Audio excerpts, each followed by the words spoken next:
अस्सलामु अलैकुम वरहमतुल्लाहि वबरकातुहू। बिस्मिल्लाहिर्रहमानिर्रहीम। तो स्टूडेंट्स, मुझे उम्मीद है कि आपको पहला वीक का लेक्चर आपको समझ आ गया होगा। आज आज हम सेकंड वीक स्टार्ट करने लगे हैं। अगर आपको इस कोर्स से कोई भी क्यूरीज हैं तो आप मुझे इस ईमेल आईडी पे कांटेक्ट कर सकते हैं। तो आज सेकंड वीक में हम बात करेंगे सी प्लस प्लस की कोई बेसिक इनपुट और आउटपुट की, और कुछ और बेसिक ऑपरेटर्स की जो हमें बेसिक प्रोग्रामिंग में हेल्प करेंगे। इस पॉइंट पे भी अगर किसी को प्रोग्रामिंग में कोई इशू है तो मुझे पहले से लिख के भेज दे, तो हम उसे इंशाल्लाह रिमूव करने की पूरी कोशिश करूँगा। अगर आपको है प्रॉब्लम तो मैं आपको बेसिक एडवाइस ये दूंगा कि आप प्रोग्राम लिखो, बेशक गलत भी है, फिर आप उसे बार बार कंपाइल करो, डीबग करो और उसे एग्जीक्यूट करते रहो। मुझे उम्मीद है कि बाय द टाइम आपको आपके रिक्वायर्ड रिजल्ट्स मिलना शुरू हो जाएंगे। हमारे आज के ऑब्जेक्टिव्स ये हैं: to write simple computer program in C++। दूसरा, to write simple input and output statement, to use fundamental types. Fourth है जी basic computer memory concepts. Next है जी टू यूज़ अर्थमेटिक ऑपरेटर्स। हमारे पास जो ऑपरेटर होते हैं यानी कि एडिशन, मल्टीप्लिकेशन, डिवीजन, सब्ट्रैक्शन, वो the precedence of arithmetic operators, और to write simple decision making statements. Today we will introduce few C++ programs। हम यानी कि बेसिक प्रोग्राम बनाएंगे और मैं आपको उसे डिटेल में समझा दूंगा कि वो काम कैसे कैसे करता है। We will take input from users. हम डिस्प्ले करेंगे रिजल्ट को अपनी आउटपुट स्क्रीन को, जो कि कंसोल होगी। Process user input and display result on console. जो हमें यूज़र इनपुट देगा हम उन्हें प्रोसेस करेंगे, हम उन पर कोई ना कोई प्रोसेस परफॉर्म करेंगे, फिर उसका रिजल्ट जो होगा वो हम आउटपुट स्क्रीन पे उसे शो कर देंगे। फिर हम उस पर परफॉर्म करेंगे arithmetic and relational operators on user input. जो भी यूज़र इनपुट देगा हम उस पर अर्थमेटिक और रिलेशनल ऑपरेशंस परफॉर्म करेंगे। चलिए, इस स्लाइड में आपको एक बेसिक C++ का कोड दिखाया गया है, ठीक है जी। इसमें टोटल जो कंसर्न की लाइंस हैं वो 8 हैं। पहली जो है simple text printing on console, ये एक मैंने कमेंट लिखा हुआ है, ठीक है जी। अच्छा, लाइन 2 को आपने कंसर्न करना है। हैश साइन या नंबर साइन के साथ आपने लिखा है जी इंक्लूड, और ब्रैकेट में लिखा है आपने आयोस्ट्रीम। आयोस्ट्रीम आपकी इनपुट और आउटपुट की जो स्टैंडर्ड ऑपरेशंस हैं वो ऑपरेटिंग सिस्टम से लेके आपके इस प्रोग्राम के साथ जो आपने यहाँ से लेकर यहाँ तक लिखा है उसे इंक्लूड कर देगा। ये एक बिल्ट इन लाइब्रेरी है, ये एक प्री प्रोसेसिव डायरेक्टरी भी है जो कि पहले से डिफाइन शुदा है और आपके C++ के कंपाइलर के साथ मौजूद है, ठीक है जी। फिर हमने लिया यूजिंग नेम स्पेस std। ये हमने स्टैंडर्ड इनपुट आउटपुट्स के जो स्टैंडर्ड इनपुट आउटपुट्स हैं हम इस प्रोग्राम में वो कर रहे हैं यूज़, तो हमें ये लिखना है जी, ठीक है जी। नेक्स्ट मैंने एक कमेंट लिखा है, फंक्शन में begin program execution. Function main begins program execution. ये जो लाइन 4 है ये कंपाइलर निगलेक्ट कर देगा, इसे एग्जीक्यूट नहीं कर देगा। जो कमेंट्स होते हैं वो हमेशा आपके प्रोग्रामर अपने लिए लिखते हैं ताकि अब प्रोग्राम को बाद में इजीली डिबग वगैरह कर सकें, इसकी रीडेबिलिटी बढ़ती है। Next int main. अब हम मेन जो हम काम लेना चाहते हैं अपने प्रोग्राम से, अपने फंक्शन से, अपने सॉल्यूशन से, वो है मेन। हमने उसकी टाइप रखी है इंट, हम इसे बाद में इंशाल्लाह देखेंगे। जब हम डाटा टाइप्स को डिटेल में डिस्कस करेंगे तब हम इंट को भी देखेंगे। आप अगर डिटेल की बुक के अलावा कोई और बुक फॉलो कर रहे हैं लाइक यशवंत की लेटस सी प्लस प्लस, तो उसमें यहाँ आपको वॉइड भी लिखा हुआ मिल सकता है, फ्लोट भी है, लेकिन आपने उससे घबराना नहीं है, ठीक है। अभी आप सिर्फ ये देख लें इंट मेन, और ये आपकी करली ब्रेसेस स्टार्ट हैं जी, ठीक है। और आपका मेन प्रोग्राम की बॉडी यहाँ से लेकर यहाँ तक है, लाइन 6 से लाइन 10 तक 9 तक, ठीक है। इसमें हमने एक कमांड दी हुई है, एक ऑपरेशन दिया हुआ है, एक इंस्ट्रक्शन दी है हमने कंप्यूटर को कि भाई सी आउट करे, यानी कि सी एक आउट करना चाहती है, एक प्रिंट करना चाहती है क्या, एक मैसेज जो कि है welcome to C plus plus, और हमने रिटर्न कर दिया 0। अब होगा क्या कि जब हम अपने प्रोग्राम को रन करेंगे तो लिंकिंग यानी कि सारा प्रोसेस जो हमने लास्ट लेक्चर में देखा था वो प्रोसेस होगा, ठीक है। मैं अब वो चीज़ें छोड़ के सिर्फ कंपाइलर पे आ जाता हूँ कि इसमें क्या कोई ग्रामेटिकल एरर है कि नहीं है। लाइन 3 लाइन 2 में नहीं है, लाइन 3 में नहीं है, लाइन 5 में नहीं है, लाइन 6 7 8 9 अब इसमें कोई ग्रामेटिकल एरर नहीं है, तो ये वाला प्रोग्राम आपका बिल्कुल रन हो जाएगा और ये आपको एक आउटपुट देगा।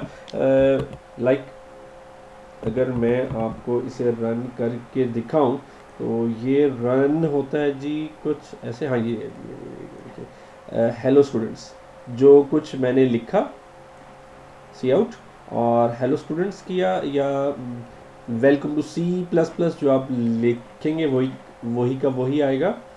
मैं करता हूँ welcome to C plus plus, मैंने इसे सेव किया, सेव करने के बाद मैंने इसे रन किया है, तो कंसोल पे आउटपुट आएगी welcome to C plus plus जो कि हमारे यहाँ पे भी मौजूद है, ठीक है। Welcome to C plus plus, ठीक है जी। Next std namespace notation. std namespace specifies that we are using a name in the case that belongs to the namespace std। ये एक स्टैंडर्ड नेम स्पेस है, उसकी बाउंड्रीज में हम इसे यूज कर रहे हैं। Namespace are advance features of C plus plus.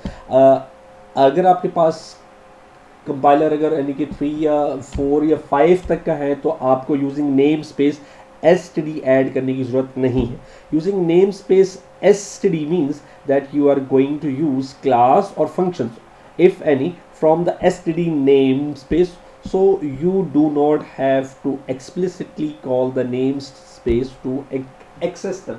अब जो आजकल के हमारे में लेटेस्ट कंपाइलर हैं उसमें आपको सी आउट से पहले std namespace ऐड करना ज़रूरी है, यानी कि अगर हम ये चीज़ ना लिखें तो आपको यूजिंग namespace std यहाँ पे ऐड करना पड़ता है, और अगर हम वो कर लें तो ये ऐड करने की ज़रूरत नहीं होती है, और हम इसे चैप्टर 23 में इंशाल्लाह डिटेल में डिस्कस करेंगे। अब हम कुछ बात कर लेते हैं स्केप सीक्वेंसेस की। देखें अभी हमने प्रिंट करवाया welcome to C plus plus. अगर मैं चाहता हूँ कि वेलकम पहली लाइन पे आए, टू सी प्लस प्लस दूसरी लाइन पे आए, तो मुझे न्यू लाइन लानी पड़ेगी। उसके लिए मुझे सी प्लस प्लस सपोर्ट करती है \n के साथ, ये आपको न्यू लाइन पे ले आएगी। और अगर आप चाहते हैं कि वेलकम के बाद कुछ करैक्टर्स आ जाएं, लाइक स्टैंडर्ड 8 करैक्टर्स आ जाएं, तो आपको टैब का फंक्शन \t करना पड़ेगा यूज़। इसी तरीके से \r जो कि आपका कैरेज रिटर्न होता है, ये आपको सेम लाइन पे रखता है, कि आपको नई लाइन पे नहीं ले जाता है। अगर आप अपनी आउटपुट में कुछ साउंड्स चाहते हैं तो आपको \a करना पड़ेगा। अगर आप प्रिंट करते हैं \characters तो इससे कुछ आपके करैक्टर्स हो जाएंगे प्रिंट। और अगर आप सिंगल कॉमा करैक्टर प्रिंट करना चाहते हैं तो ऐसे, और अगर आप डबल कॉमर्स करना चाहते हैं तो आपको भी ये यूज़ करना पड़ेगा। या आप प्रैक्टिस कीजिएगा, या आपको सी आउट में इंशाल्लाह जब आप सी आउट की मुख्तलिफ यानी कि एग्जाम्पल्स करेंगे तो आपको आसानी से समझ आ जाएगा। मैं आपको एक एग्ज़ाम्पल यहाँ पे शो कर रहा हूँ। Iostream using name space SD function, हम यानी कि लाइन 5 से करते हैं स्टार्ट। इंट मेन, मैंने यहाँ से फंक्शन स्टार्ट किया है जी। Start of the function, ending of the function, ये कंपल्सरी है जी। ठीक है, मैंने सी आउट किया वेलकम \n, इससे हमारी लाइन ब्रेक हो जाएगी और हमारा कर्सर न्यू लाइन पे आके प्रिंट करेगा 2। उसके बाद ये वाली जो इंस्ट्रक्शन 7 है वो कंप्लीट हो जाएगी और हम शिफ्ट हो जाएंगे इंस्ट्रक्शन 8 पे, जहाँ पे \n न्यू लाइन पे आएंगे और C++ प्रिंट हो जाएगा। अब इसकी आउटपुट आपको 3 लाइनों में शो होगी, जो कि कुछ ऐसे हैं, वेलकम टू C++। ठीक है जी। अच्छा जी, अब एक प्रोग्राम आपके सामने है जो कि अरिथमेटिक ऑपरेटर ऐड को यानी कि एक अरिथमेटिकल ऑपरेटर है एडिशन का, आज हम वो परफॉर्म करने के लिए जा रहे हैं। मैं अब सिर्फ बात करूँगा मेन फंक्शन में जो हम कर रहे हैं काम। इंट एक इंटीजर, एक ऐसी डेटा टाइप है जो कि आपके कॉम्बिनेशंस होल्ड करेगी 0 to 9 के, और इसकी जो बेसिक लिमिट है वो पॉजिटिव में 3 to 767 है, सॉरी नेगेटिव में 3 to 767 से लेकर पॉजिटिव के 3 to 766 तक। ठीक है जी। आप अगर इसकी रेंज को कंसर्न करना चाहते हैं तो आप बुक रीड कर लीजिए। ठीक है जी। मैंने कुछ वेरिएबल्स लिए। अच्छा, यहाँ पे एक और बात है कि वेरिएबल्स क्या होते हैं। वेरिएबल एक ऐसी मेमोरी लोकेशन है जिस पे हम कोई भी वैल्यू रखेंगे तो वो अपनी वैल्यू ड्यूरिंग प्रोसेसिंग चेंज कर सकता है। ठीक है जी। इंट नम, मैंने एक वेरिएबल लिया num1, उसमें वैल्यू स्टोर करवा दी 15, num2 उसमें स्टोर करवा दिया 30 और सम में स्टोर करवा दिया 0। यहाँ पे मैं एक चीज़ और क्लियर करता जाऊँगा कि अगर आप करते हैं int num1 = 15, इसका मतलब ये है कि आपकी जो मेन वर्किंग मेमोरी है रैम, उसमें 2 बाइट रिजर्व होंगे। ठीक है जी। और उसका नाम होगा num1 या num1 और उसमें स्टोर हो जाएगा 15। ठीक है जी। अच्छा, उसके बाद हमने सम में असाइन किया नंबर 1 15 जो कि है, प्लस एक एडिशन का ऑपरेटर, और नंबर 2 जो कि है 30। अब सम में स्टोर क्या हो जाएगा 15 + 30। इट मीन्स के सम में अब नई वैल्यू होगी 45। अब जबकि हमने वैल्यू कैलकुलेट कर ली है तो हमें चाहिए कि हम यूज़र को उसकी आउटपुट दिखाएं। उसके लिए मैं कर रहा हूँ सी आउट \n, न्यू लाइन पे आ गए हम। सम ऑफ 2 नंबर्स, 2 नंबर्स का सम इक्वल्स डबल कॉमास में हमने जो लिखा है ये वैसे का वैसे प्रिंट होगा। ये हमने पिछले प्रोग्राम्स में देख लिया है। अब एक चीज़ जो नहीं आ रही है वो ये है कि मैंने सम को फिर से इनके साथ लिखा है। इसका मतलब ये है कि यहाँ पे एक कमांड ख़त्म हो गई है और उसके बाद दूसरा सम की एक वैल्यू प्रिंट होने वाली है। ठीक है जी। जब हम इसे एग्जीक्यूट करेंगे तो होगा ये कि हमें आउटपुट स्क्रीन पे आएगा सम ऑफ 2 नंबर्स = 45। ठीक है, मैं आपको इसे एक दफ़ा रन करके भी दिखा देता हूँ।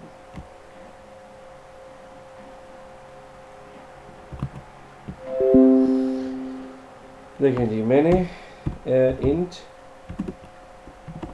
num1 = 15, num2 = 30, सम = 0। ठीक है जी। मैंने सम में असाइन कराई num1 + num2 को। ठीक है जी। अब \n, the sum of 2 numbers is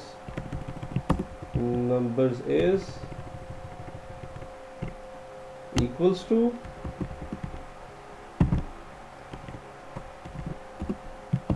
sum। ठीक है जी। अब मैं इसे सेव करके रन कर देता हूँ, तो अब आपसे आपकी आउटपुट स्क्रीन पे आ रहा है the sum of two numbers is 45। Clear है जी। चलें जी हम आगे चलें, next question. Arithmetic operator add को ही हम कर रहे हैं यूज़, लेकिन इस टाइम हम नंबर ले रहे हैं यूज़र से। लास्ट टाइम हमने किया ये था, नंबर 1 की वैल्यू वहीं पे असाइन कर दी थी, नंबर 2 की भी असाइन कर दी थी और सम की भी। ठीक है, यहाँ पे हम नंबर 1 और नंबर 2 की वैल्यूज़ यूज़र से लेना चाह रहे हैं।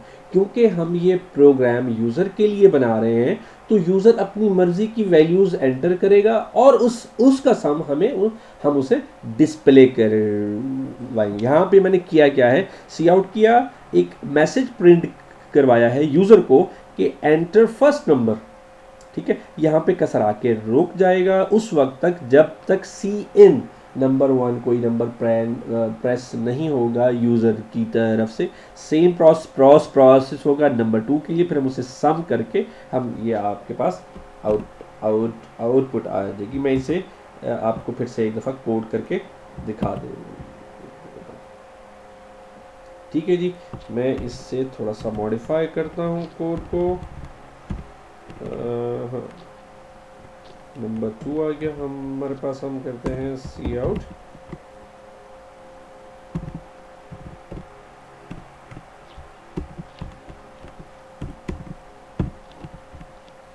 /n please, please enter first number same number 1। अब यहाँ पे एक चीज़ गौर कीजिएगा कि जो मैसेज आपने दिया है नंबर 1 से, तो आपको सी इन भी वही नंबर ही करना है। और अगर आप यहाँ पे मैसेज 1 का प्रिंट करवा के और नंबर 2 कर लेते हैं, तो वैल्यू सेकंड वेरिएबल में स्टोर होगी, ना कि फर्स्ट वेरिएबल में। ठीक है, अब मैंने किया क्या, वही प्लीज़ एंटर फर्स्ट नंबर और प्लीज़ एंटर सेकंड नंबर। और जब दो नंबर्स आ गए तो मैंने उन्हें ऐड किया, और ऐड करने के बाद सम मैंने प्रिंट करवा दिया। मैंने इसे सेव करने के बाद रन किया है, तो आप देख यहाँ पे एक एरर है सी आउट, यहाँ पे एक एन ज़्यादा है जी। इस एरर को रिमूव करते हैं, इसे किया सेव, हमारा प्रोग्राम रन हो गया। अब देखिए, अब मेरा प्रोग्राम कुछ मीनिंगफुल है। अब ये रिक्वायरमेंट जो यूज़र की है वो फुलफिल कर रहा है। मैंने 67 किया एंटर और 90 किया, और आउटपुट उसने मुझे दी 157। अब अगर मैं फिर से इसे एंटर करूं तो कोई और वैल्यूज़ दूंगा तो ये मुझे उनका सम देगा। 333 एंटर 444 377 आंसर। ठीक है जी, इस से हमारे प्रोग्राम की थोड़ी यानी कि हमारा प्रोग्राम थोड़ा जर्नल हो गया जी। ठीक है जी, मेमोरी का कंसेप्ट। वेरिएबल नेम जो मैं आपको पहले ही बता चुका हूँ कि क्या होता है। Variable name such as number 1, number 2 and sum actually correspondent to location in the computer main memory. Main memory आपकी रैम है, रैम में एक लोकेशन है, उसका नाम हम रिजर्व कर रहे हैं, डिक्लेयर कर रहे हैं नंबर 1 से और नंबर 2 और सम से। ठीक है जी, the variable has following variable type, उसकी कौन सी टाइप होगी, int float character. Variable name जो कि हमने दिया नंबर 1 नंबर 2 कोई भी हो सकता है। वेरिएबल साइज, उसका साइज क्या होगा, और उसकी वैल्यू जो हम उस पर वैल्यू स्टोर करेंगे। ठीक है जी, अगर आप इनके बारे में डिटेल पढ़ना चाहते हैं तो आपको बुक से थोड़ा सा कंसर्न करना पड़ेगा।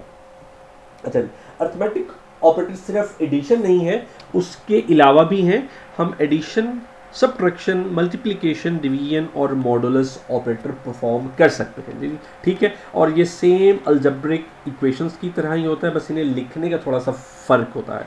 लाइक अगर हम यानी कि f+7 करना चाहते हैं वो सेम है, p-c सेम है, bm और b.m, ये b स्टैरिक m, ये मल्टीप्लिकेशन के लिए हम C++ में स्टैरिक्स का सिंपल करते हैं यूज़। ठीक है जी, और स्लैश वाई, और एक्स बाय वाई या एक्स डिवाइड बाय वाई के लिए हम एक्स स्लैश वाई करते हैं यूज़, और आर मॉड एस के लिए हम आर मॉडुलस ऑपरेटर या हम इसे जो परसेंटेज साइन है वो करते हैं यूज़। ठीक है जी, आप इनकी प्रैक्टिस करेंगे तो आपको आसानी हो जाएगी। अब इसकी प्रेफरेंसेस क्या होंगी, हायरार्की क्या होगी, कौन सी चीज़ पहले एग्जीक्यूट होगी, कौन सी बाद में।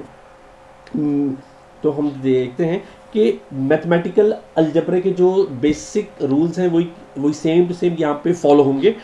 सबसे पहले आपकी पैरेंथेसिस, और अगर इसमें आपकी कोई नेस्टिंग हुई है जो आपकी इनर मोस्ट ब्रैकेट होगी पहले वो होंगी सॉल्व, फिर उसके बाद मल्टीप्लिकेशन और डिवीजन जो कि आपके राइट साइड से होंगी, सॉरी लेफ्ट टू राइट होंगी, फिर उसके बाद आपका मॉडुलस, फिर आपका एडिशन और सब्ट्रैक्शन लेफ्ट टू राइट। ठीक है जी, अब हम एक अरिथमेटिक एक्सप्रेशन लेते हैं, ठीक है, और उसका C++ का इक्विवेलेंट चेक करते हैं। m is equal to a plus b plus c plus d plus e divide by 5। इसे हम कैसे लिखेंगे, m इक्वल्स टू या m assign by the value of a plus b plus c plus d plus e whole in bracket whole divided by 5 end of statement. ठीक है जी, एक और एग्जांपल लेते हैं। अलजबरा में हम लिखते हैं y is equal to m x plus b, उसे हम कैसे लिखेंगे, y is assigned with the value of m into x या m multiply by x plus b. इसमें पहले m मल्टीप्लाई बाय एक्स होगा, फिर उस जो जवाब आएगा वो b के साथ ऐड होगा। एक और एग्जाम्पल अलजब्रिक है जी, z is equal to p r mod q plus w divide by x minus Y.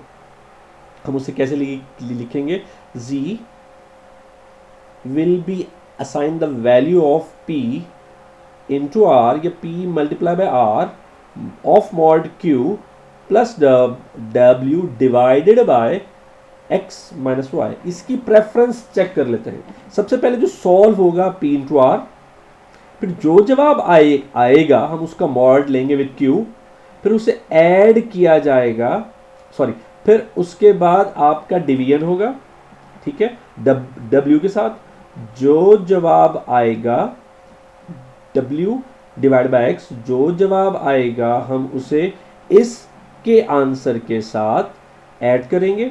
जो जवाब आएगा फिर इस सारे को हम माइनस कर देंगे y में से, इसे फिर हम असाइन कर देंगे z को। ठीक है जी, बुक में इसकी कुछ एग्जांपल्स मौजूद हैं प्रैक्टिस के लिए, वो आप इंशाल्लाह फॉलो कीजिएगा।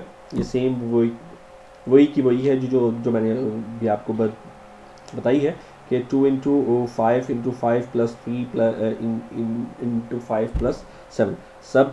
सबसे पहले 2 इंटू 5, फिर 5 इंटू 10, फिर उसके बाद आपका 3 इंटू 5, फिर आपका अब तीनों प्लस हैं तो सबसे पहले 50 प्लस 15 फिर प्लस 7, आपका आंसर आ गया 72, जो कि असाइन हो जाएगा आपके y को। ठीक है जी, डिसीजन मेकिंग एक ऐसी कंडीशन है जो कि आपको मैथमेटिक्स में पढ़ाई जाती है बाय कंडीशन, सॉरी इम्प्लीकेशन में। मिसाल के तौर पे आपने मैथ पढ़ा है तो आपको एक चीज़ बताई गई होगी, if this then this, if p then q। ठीक है जी, तो उसके वो आपकी बेसिक बनी है डिसीजन मेकिंग के लिए प्रोग्रामिंग में।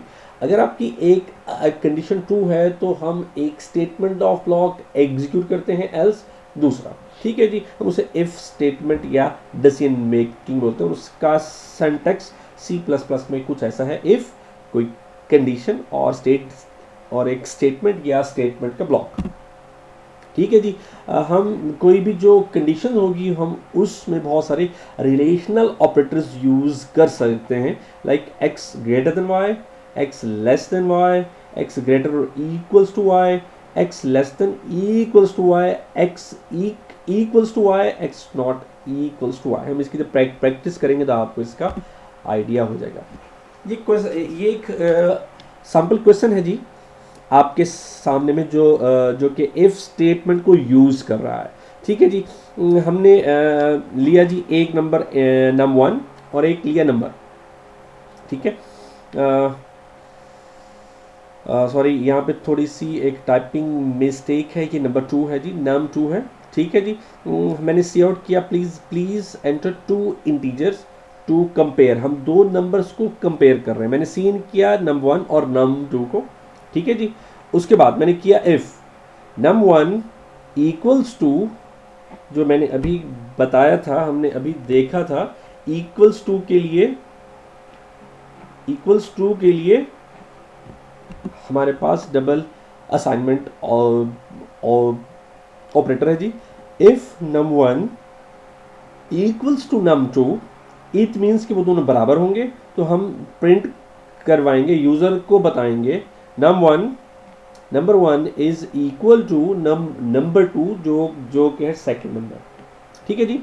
एक और statement, if num1 not equal to num2, तो हम उसे प्रिंट करके बता देंगे आपका नंबर 1 नंबर 2 के बराबर नहीं है। If num1 is less than num2, तो हम उसे बता देंगे कि आपका n1 जो है वो n2 से छोटा है, ठीक है जी। अब टोटल हायरार्की क्या होगी हमारे प्रोसीडिंग, हमारे यानी कि जो हमारे एग्जीक्यूशन होगी, सबसे पहले आपकी पैरेंथेसिस या ब्रैकेट, ठीक है।